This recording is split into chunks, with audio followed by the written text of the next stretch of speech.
అఫ్రిది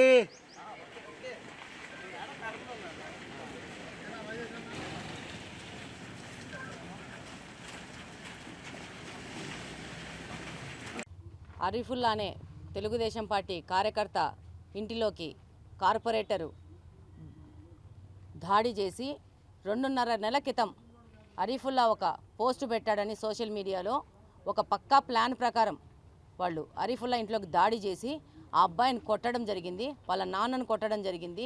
ఈ యొక్క తోపులాటలో వాళ్లే కింద పడి వాళ్ళకు గాయం చేసుకోవడం జరిగింది.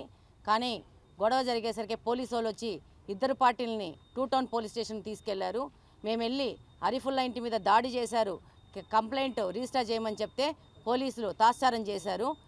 ఆ తర్వాత మేము ఇంటికి వచ్చేసాక డిప్యూటీ సీఎం తమ్ముడు కొంతమంది కార్పొరేటర్లు వెళ్ళి అరీఫుల్లా మీద దాడి చేసి అన్నరాని భాషలతో అని ఆయన్ను కొట్టడం జరిగింది. దానికి సీసీ కెమెరా ఫుటేజీలు కూడా ఉన్నాయి. అలాగనే ఈ యొక్క సంఘటనతో ఏ విధమైన సంబంధం లేని నన్ను కూడా డిప్యూటీ సీఎం తమ్ముడు ఒక మహిళనని కూడా చూడకుండా అనరాని మనం మాట్లాడలేని విధంగా అసభ్యకరమైన పదజాలంతో మహిళను దూషించి అసహ్యకరంగా బిహేవ్ చేస్తూ మాట్లాడడం జరిగింది. అలాగనే పోలీస్ స్టేషన్ బయటకు వచ్చి ప్రెస్ మీట్ పెట్టి నా ఇంట్లోకి వస్తాను, దూర్తాను, ఏం చేస్తామని నా ఇంటి అడ్రస్తో పాటు నన్ను బెదిరించడం జరిగింది. నేను పోలీసులకి ఎస్పీ గారికి విజ్ఞప్తి చేసుకుంటున్నాను. నాకు ప్రాణహాని ఉంది ఈ యొక్క మనిషి దగ్గర నుంచి, డిప్యూటీ సీఎం తమ్ముడి దగ్గర నుంచి అని చెప్పడం జరిగింది. అలాగనే ఈరోజు ఈ డిప్యూటీ సీఎం తమ్ముడు వలన మైనారిటీ ముస్లింలకి ప్రాణహాని ఉంది, అలాగనే మహిళలకు రక్షణ లేదు అని ఎస్పీ గారికి వినతిపత్రం ఇవ్వడం జరిగింది. ప్రజలందరూ, ప్రభుత్వంలోని పెద్దలు, పోలీస్ ఆఫీసర్లు కూడా మేము విజ్ఞప్తి చేస్తున్నాము. ఈ యొక్క డిప్యూటీ సీఎం తమ్ముడిని నగర బహిష్కరణ చేయాలా. ఈయన వల్ల ఈ నగరంలో మహిళలకు కానీ అలాగనే మైనారిటీ ప్రజలకు కానీ రక్షణ లేకుండా తయారైంది. ఈయన ఒక అవినీతి సొమ్ముతో విచ్చలవిడిగా ప్రజల మీద దాడులు చేయడము, అందరినీ భయభ్రాంతులు చేసి ఈ ఎలక్షన్ నుంచి పబ్బం గడుపుకోవాలని చూస్తున్నాడు. దీన్ని ప్రజలందరూ గమనిస్తున్నారు. ఇలాంటి మైనారిటీ అణిచివేసే ఎమ్మెల్యే మనకు కావాలనేది ప్రజలు నిర్ణయించుకోవాలా. ఈ యొక్క ఎలక్షన్లో ప్రజలు ఈ యొక్క రౌడీజాన్ని స్వస్తి పలికి వీళ్ళని ఇంటికి పంపించాల్సిన అవసరం ఉందని ఈ సందర్భంగా తెలియజేస్తున్నారు. జిల్లాలో లా అండ్ ఆర్డర్ కంట్రోల్ తప్పుతూ ఉంది. ఎన్నికలు సమీపిస్తున్నాయి. కింద లెవెల్ ఇన్స్పెక్టర్ స్థాయి, ఆ పై స్థాయి అధికారులు కొంతమంది ఏకపక్షంగా వ్యవహరిస్తూ ఉంటారు. వాళ్ళ మీద మీరు చర్యలు తీసుకుంటారా? మేము ఎన్నికల కమిషన్కు రాసి మా దారి మేము చూసుకోమంటారా అని స్పష్టంగా అడిగాం.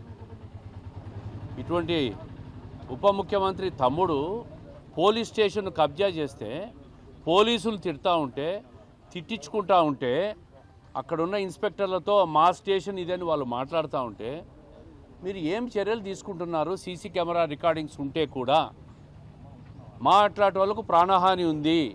నన్ను కానీ నా భార్య మాధవి గారి మీద కానీ తీవ్రమైన వ్యాఖ్యలు చేశాడు అతను.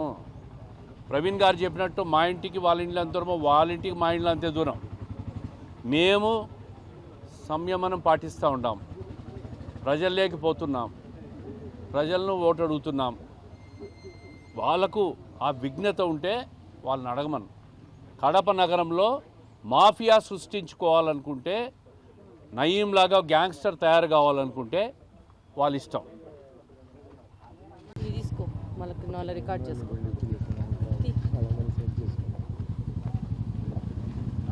గత కొద్ది రోజులుగా కడప జిల్లాలో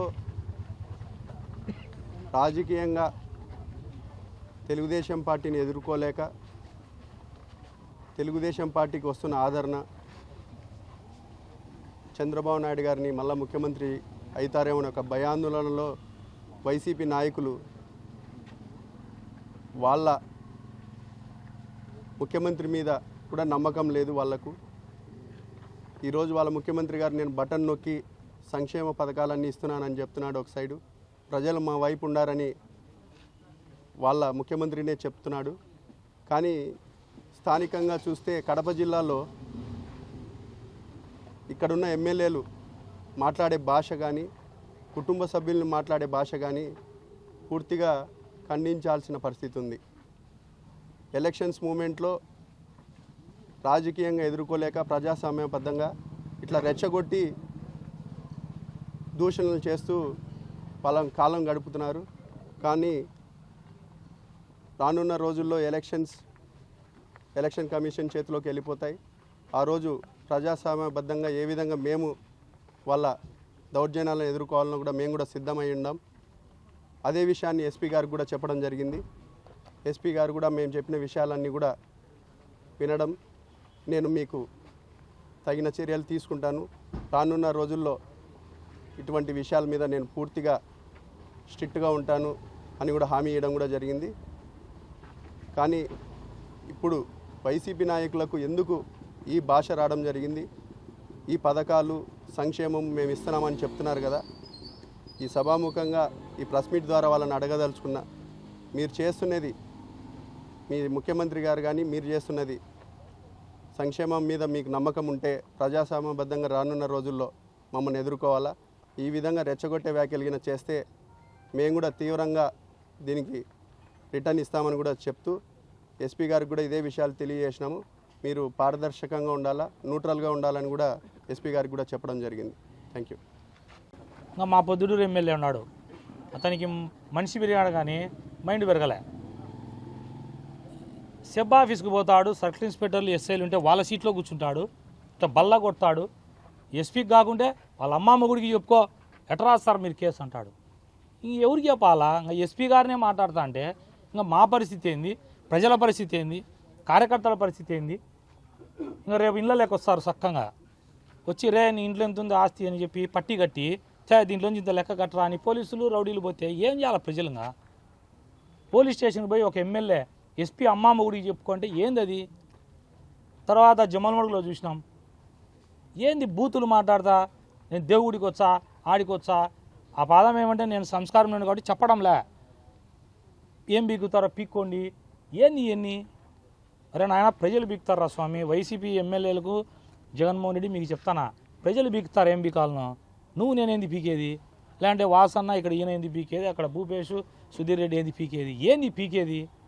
మనము ఫ్యాక్షన్ చేయడానికి వచ్చినామా? ప్రజల పక్షాన పోరాడడానికి వచ్చినామా? ప్రజాసేవ చేయడానికి వచ్చినామా?